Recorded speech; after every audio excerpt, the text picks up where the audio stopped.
लोक। भारताचे एक सार्वभौम समाजवादी धर्मनिरपेक्ष लोकशाही गणराज्य घडवण्याचा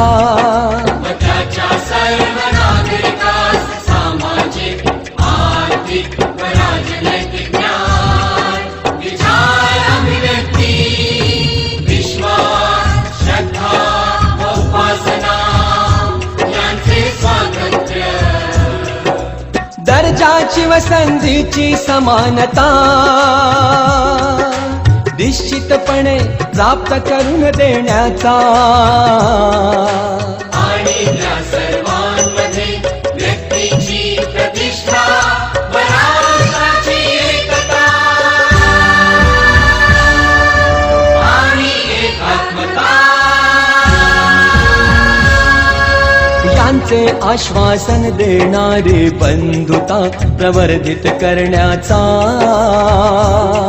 संकल्पपूर्वक निर्धार करून